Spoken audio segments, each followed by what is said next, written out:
ang tanong ng mga tao, two questions, no? Di ba, you are doing all this anti-corruption effort and reforms sa DPWH.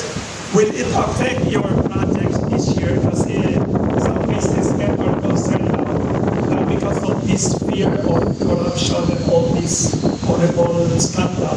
Baka mag-underspend daw ang gobyerno or is not a worry. As number two daw, at nabasa ng maraming tao, you will also file many cases. You have a list of people. Will you be filing also and assisting the prosecutors on your side? And number three, maraming nagtatanong sa akin, pati si Clarissa yung staff ko, sabi niya, pakitanong, ano talagang nangyari daw kay Undersecretary? The one who fell sa Baguio, the one who died. Kasi there are many speculations about what really happened daw. Some people think there are good claims pa in the words of social media. Some saying that she died, suicide daw, murder daw. Somebody said nasa Europe, South America. Now what is the real? Baka you have more news than all of us. Sorry for the questions. Marami. Yung word mo. Isa-isa ko, una-una po. Magsasamahin ko na yung pagpapal ng kaso at saka namin sa kahit na dalawang magkahiwalay na bagay yun, kasi mag-business as usual at pagtrabaho, yung walang klarong mananagot dito sa napakagrabe na pagnanakaw na nangyari. Isiniwalag mismo ng ating mga PBBM mismo na kami ni Bong Tupi na kami kami sa batasan, sa zona. Sinabi niya yung mahiya naman kayo sa inyo. So, unang-una dun sa pananagot, tuloy-tuloy po ang aming trabaho kasama ang Office of the Ombudsman, kasama ng DOJ, kasama ng ICI.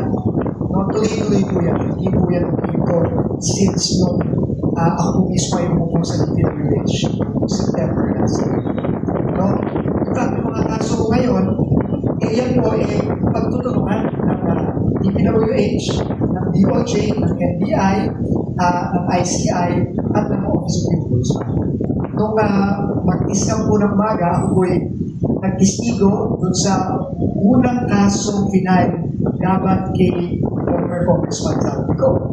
No, yung project sa Oriental Mindoro, no, na grabing substandard, no, yung shipal na binakuntigan is na 12 meters na nasa plano, 3 meters lang. At dahil nga doon, kita-kita sa ulat na, nasira agad yung pinayunang sa Mindoro.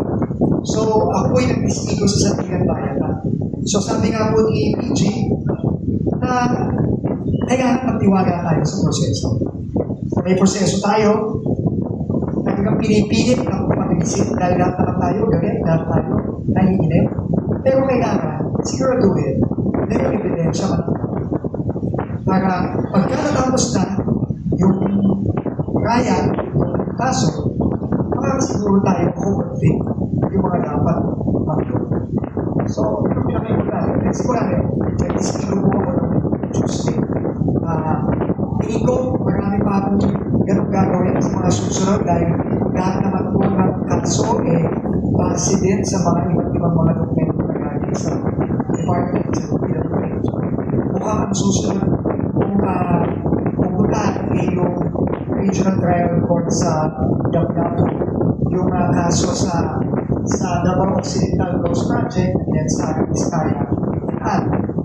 So, dahil po ang DPWH po mismo ang pagkakas. So, tuloy-tuloy po yan. Wala po tigil yan. No? At ang aming coordination sa DOJ, sa Ombudsman, so, hindi po tayo pwede kami po dyan. Kasi ang kabiling-pigil po doon, wherever the evidence is, kahit kasino ba yan, kahit kaagado na, kahit kaibigan na, kahit kamag-anak na, o kailangan yan, kailangan nga base sa information. Kasama dyan, yung totoong yung regular na trabaho ng DPWH, which is yung magsasayos ng infrastructure. May umaga,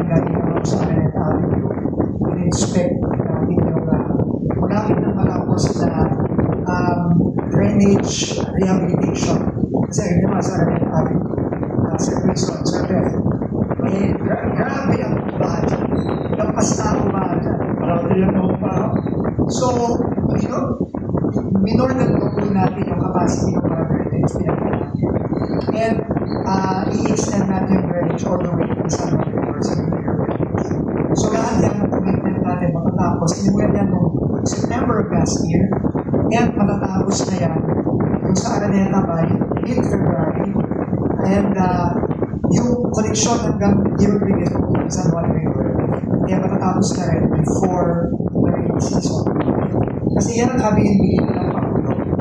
Let's take advantage itong tuyo para lahat ng pwede natin maayos, lalo na yung mga flood mitigation natin, kahit na wala tayong budget for new flood control this year, lahat ng ongoing at lahat ng gamit ng mga drainage, lahat ng dredging ng mga waterways, lahat ng paglilinis ng mga basura sa mga estero, kailangan tuloy-tuloy na.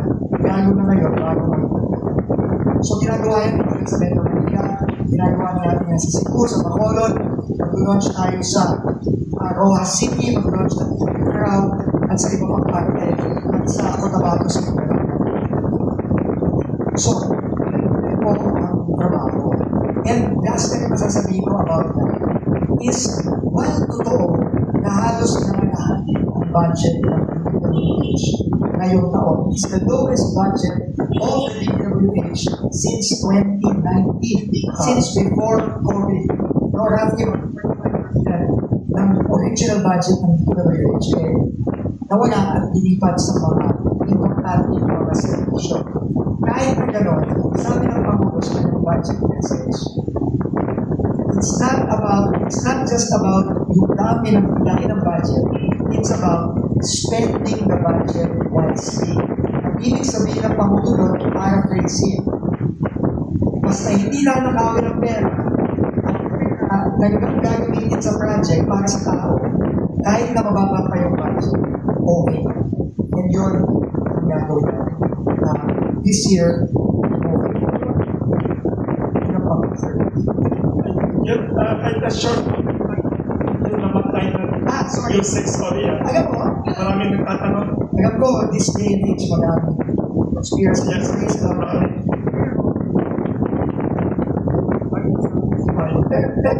Well, we have to trust our law enforcement agencies. The CIPG, the NBI have already made conclusive statements based on their reports and based on the evidence that they have gathered that the unfortunate incident in Baguio involving for for all indications was a suicide. So, makakalungkot ka. Pero, magtiwala po tayo sa ating mga law enforcement agencies. Pati si Mayor Benji Magalo, pero dating siya na si IPG yan, yun din ang kanya naging conclusion. Siya yung isa sa mga unang naging sa sinay jurisdiction na yan, sa area na yan. At lahat sila, unanimous. Dapat magtiwala tayo sa law enforcement